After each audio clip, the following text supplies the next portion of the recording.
It's April 24th and I'm kicking off a week-long experiment where I attempt to read all of these books before the end of the month. Hi friends, welcome back to my channel, and if you're new here, thank you so much for stopping by and I hope you'll enjoy what you see enough to subscribe. I am nothing if not ambitious, at least when it comes to reading projects.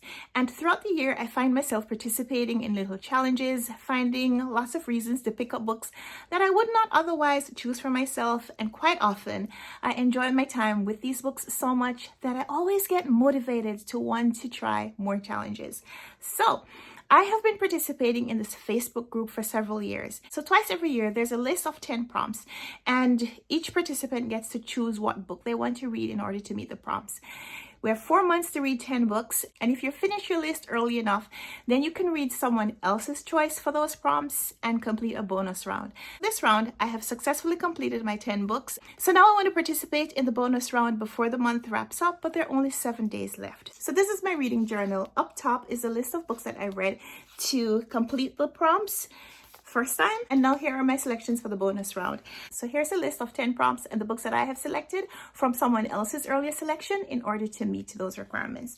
First is the freebie. This is The Husbands by Holly Gramazio. I'm really intrigued by this book because it is a celebrity book club pick. I've heard some people say some really favorable things about it, but I'm also intrigued because even though there are lots of ratings on Goodreads, the average rating is really low. It's like it's around 3.5, which for a book that's only been out for a year is pretty low. A book that was on your 2024 TBR they didn't get around to is this one. I've checked this book out from the library a couple of times now and I still haven't read it, so it is a big one. I'm not sure if I'm going to be able to read it this time, but I'm going to try.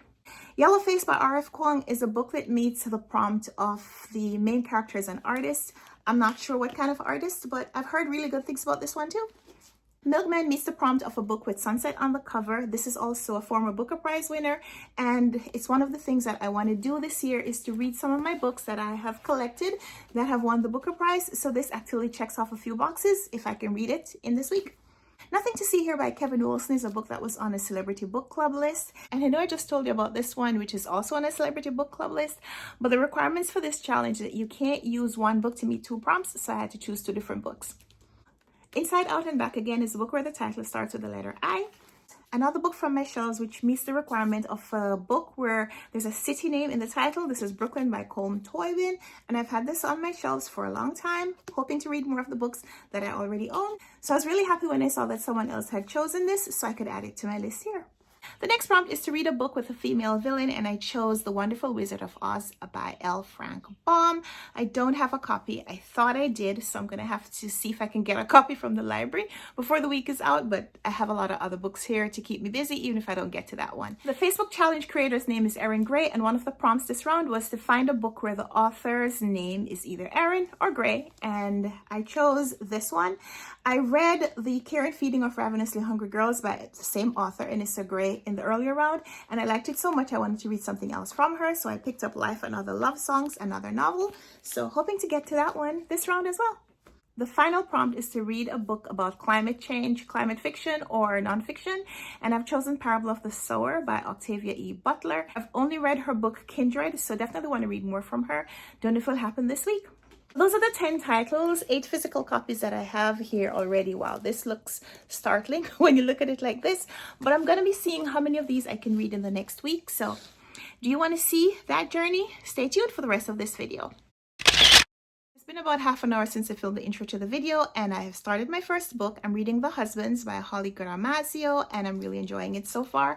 The premise is really intriguing. We're meeting a woman. She comes home late at night, and when she gets to her door, the door opens and a man is in her apartment. She's convinced that she lives alone, but this man seems to be her husband, and she can't figure out why she's married and doesn't remember it. But it turns out her husband has come from the attic, and every time her husband goes up to the attic, a different husband appears. Never no husband. So at no point is she single again, but all the husbands that come out of the attic are all different. And I find that to be just a fascinating concept. Not that I would want to send my husband somewhere and he comes back a different person, but this is a really intriguing concept for a book. So I feel like this is the perfect kind of book to read when I'm trying to do a challenge like this, where I need to read a lot really quickly. there's almost a lot of pressure on the books themselves to make me want to read them, and I feel like this is a perfect book for me to pick up right now. So I will report back. So I'm just coming back from the library. I had to step out for a minute. Even though I told you about the big stack of books that I have, I passed by the library, so I picked up a haul that came in. I'm going to be reading this soon for a different reading challenge, so thoughts on this later. But for now, I am reading The Husbands. I'm just at the beginning of chapter 10, and I'm still really enjoying this. I love reading books about alternate universe. I like how sometimes you think that you want to change one thing in your life, but it has this ripple effect. And so this book is exploring that, how with each new husband or main character has a different life. And not just that her life is different. Her job is different, how she wears her hair is different, but also her family members are different. And so when she thinks that she has landed on a guy that she doesn't want to send back to the attic, she realizes that things that she had gotten used to in her sister's life are now different as a result of this new alternate reality. And so I guess maybe that's the philosophical thought that the author wants us to explore for ourselves. If we could change something about our lives, but it would also impact somebody else's life, what choices would we really make? Because, you know, I think that's something that we say all the time or think about all the time. Like, I wish I'd made this different decision. But yeah, maybe not. So I will get back to reading this. I'm gonna have to go get my daughter from school very soon. So I will take this with me to pick up, and I don't know how much I'll get finished before the end of the day, but I'll let you know. Thank you for setting up the journaling supplies. Look how she laid them out. Thank you so much. So that's your journal. Now I'm gonna get my journal, and what should we do? Should we start journaling? Mommy. Yes. How about we do?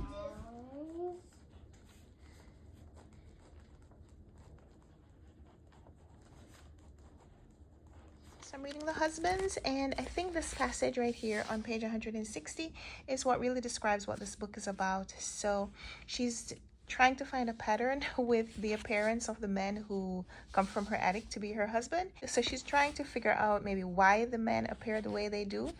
She says, but the pattern always falls apart and returns to just men she might have liked and who might have liked her. Every husband, she's pretty sure, is someone that she might have met somewhere, somehow, if she'd done things a little differently. Every husband is someone she might have enjoyed spending time with and who might have enjoyed spending time with her. Every husband is someone that she might, if things had been just a little bit different, if she'd gone to a particular party or worn a particular coat or looked in a particular direction, have married.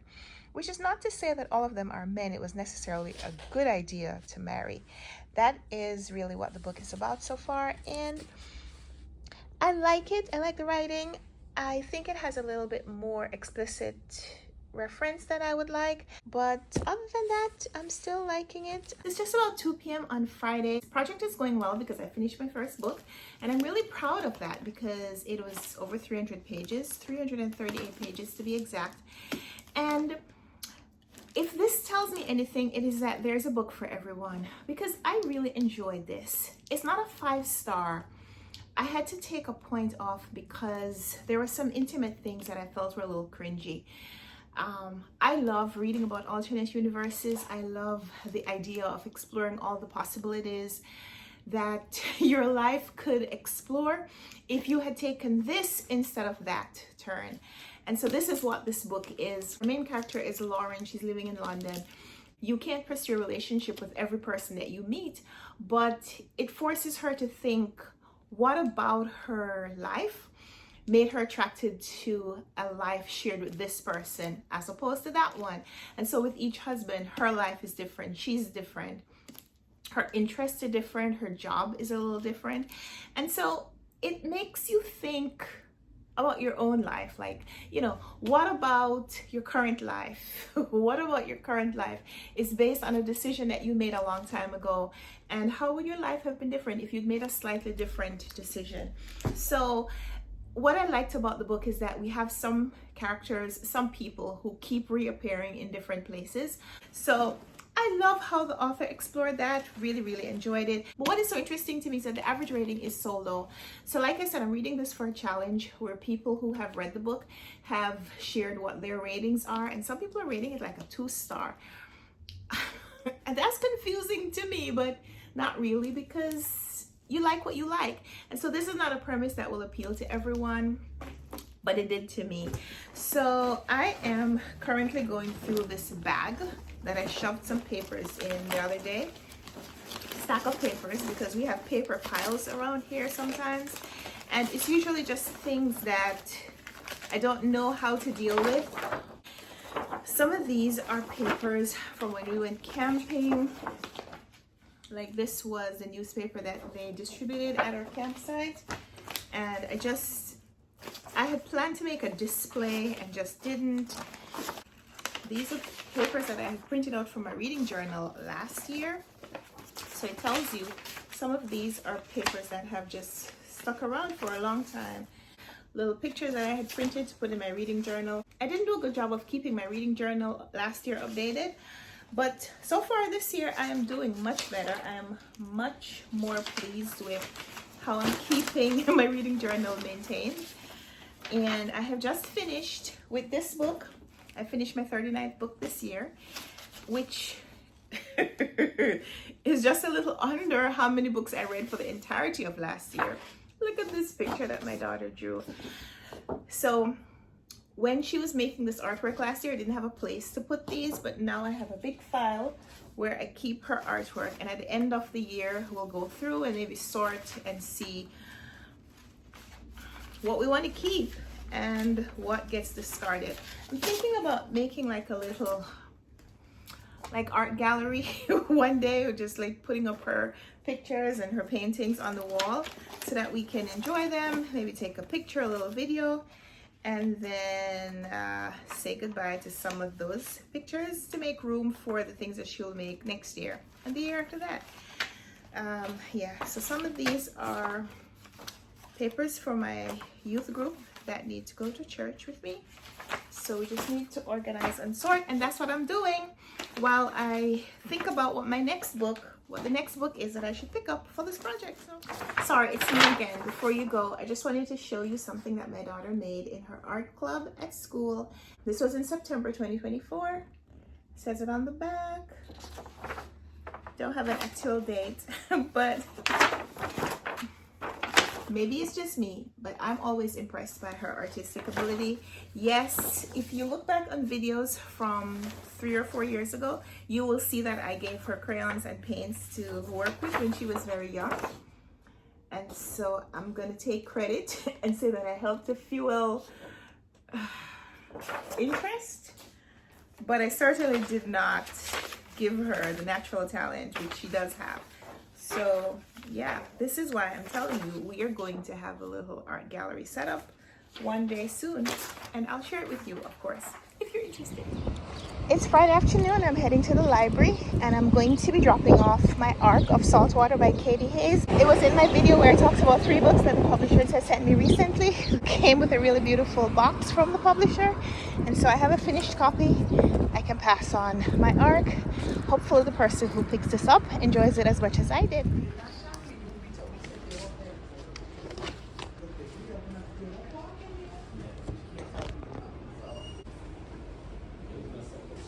It's not like I don't have options, because I do have a big stack of books. Well, I have multiple big stacks of books, but I let my outfit choose for me today. So because I'm wearing my yellow shirt from when we went to Mount Rushmore last year, I picked up Yellowface. Oh, wrong way. I picked up Yellowface by R.F. Kuang. So I'm sitting in the car waiting to pick up my daughter, and I'm going to get started and I'll report back. Look who it is! Home for the weekend! Guess what kind of cotton candy I got? What kind of cotton candy?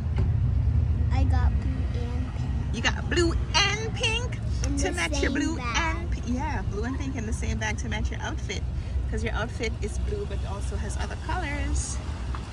Yeah, and they're crayons. All right, let's go home.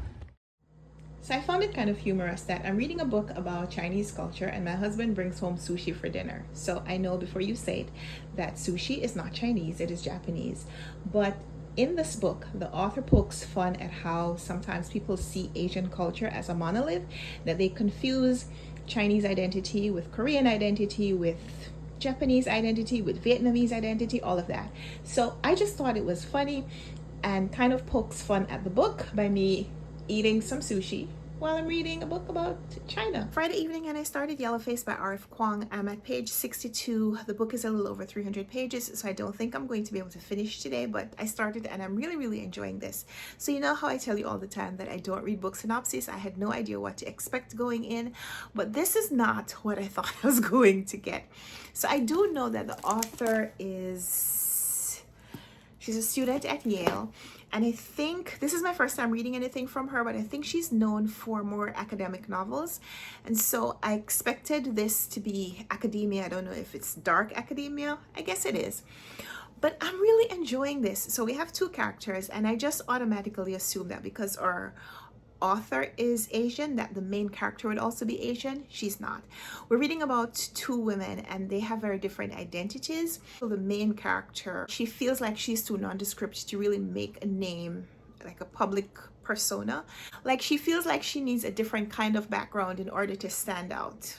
She doesn't feel like she is different enough to really stand out. I'm really enjoying this. I'm really enjoying the thought experiment because the author gives us some ambiguity in the beginning, and it's almost like she's saying to the reader, put yourself in the story, put your own thoughts, your own biases into the story, and see like who you think these characters are going to be before I reveal them to you. We see one of the characters doing that, but the author, I feel like, is also asking the reader to do that to themselves. So I'm really enjoying that. I'm really enjoying that. I would like to read this in one sitting, but I probably won't, so I'll have to update you. It's just about 8 a.m. on Sunday morning, and I'm still reading this because Saturday just disappeared. We had church for most of the day, and when we came home, and I thought we were gonna have, you know, a casual, chill evening where everybody does a little bit of their own thing, and I'd be able to finish this. My daughter wasn't feeling well, so we went upstairs, and then she started throwing up, and she threw up many times. And so there's a lot that mommy has to do when the kiddo doesn't feel well to that extent. So she's much better. She's much better now. She's still sleeping. I'm gonna try to finish this morning, and then we have to get ready to go to a prayer luncheon. I'm gonna be doing one of the presentations in this prayer luncheon, so I got a little preparation to do as well. So I'm gonna sneak in maybe a half an hour and see how much I can read before we get going, and I'll let you know when I'm done. I'm also drinking my hot cocoa from my Christmas mug. It's April, right? You can still celebrate, right? Ho ho ho. Video, go ahead. I'm a star. Happy Purple Women's Day. Yeah, yeah. So it's Sunday afternoon, and my daughter's feeling much better, so we took some pictures. There we go. And so now I'm gonna get back to this and try to finish it up. I'm reading Yellowface, and I'm not sure what to think about this book because there's a lot about the reading experience that felt just edgy enough and fast-paced enough to be really enjoyable. But the fact that the author is an Asian woman and the main character is a white woman who has plagiarized the work of an Asian author, there's a lot about that just feels a little cringy because I don't know about you, but when I'm reading a book, I want to root for the main character. No matter how villainous she is, I want to root for her. And in the beginning of the book, she tells you that she's committed this very, very terrible act. But you're still rooting for her because it's not so much that she has justified her actions. There are places in here where you're not sure who the villain is. That's it. That's really it. And it gives this insight into the publishing industry and really the reading community, these issues that are happening with this author and of course her publishing company. But there's also the much more visual, the much more participatory act of diatribes on Twitter and, you know, Instagram and TikTok commentary. It's really interesting to read and to see something that you participate in being discussed and described in such detail in a book. but I don't know. I still don't know what to feel about the book itself. There are these comments that are made about whether or not someone who's not from a community should be writing about a community, whether or not it is okay for someone who's not from a community to ultimately be making money from portraying the suffering. Usually it's about the suffering of that community. And I'm still not sure how I feel about that. I don't believe that people should be pigeonholed or censored or told that they can't write about something, because no book should ever have just one kind of character. It's okay for someone to write about, it's okay for an author from one community to write a book that includes people from other communities. I think ultimately it's going to depend on how the other communities are represented, if it's true representation or stereotypes. So I don't know. Ultimately, I'm not sure how I feel about the political statement that is the book, but I really, really like the writing. I thought that the story by itself on a superficial level was very engaging. So I'm really happy that I read it now in what's a fast-paced environment for me, because I'm just trying to read as many books as I can before the end of the month to finish up this challenge. So no time to dwell on whether or not I like the politics of this book, because I'm going to move on to the next one. So after 3 days of reading, I was hoping that I would be finished more books than this, because this is the original stack and I finished these two. So I'm really happy about that. And so we're going to wrap up the vlog here just so that it doesn't get too long, and we'll start another one. I read these two books and both of them were a little over 300 pages. So this is a combined 660 pages or so. I'm really excited about that. And I gave both of these pretty high ratings. This, I'm pretty sure, is about a 4-star rating, and this is, I'm gonna say it's also a 4, just because I thought the writing was impeccable. I'm still not sure how I feel about the racial politics. So we're gonna call both of these 4 stars, which means very big win for me. I don't expect everything that I read to be a 5-star, to be an all-time favorite, but I do want to enjoy my time with the books, which I did. And so we're counting this first vlog in the series to be a win, and looking forward to some more 4 or 5-star reads in the rest of the books that I have left on the stack. So join me in a couple of days, hopefully, for the next video in this series. Maybe I'll show you what I read in a single day in one of these videos, and hopefully get through the stack before the end of the month. So thank you so much for watching. Let me know in the comments down below if you think I'll be able to complete this stack, as well as, remember, there are 2 more books that I don't yet have physical copies of. Let me know how many of these, predict how many of these 10 books you think I'll be able to finish before the month ends. So thank you so much for watching, and until we come back for another video, happy reading. Bye!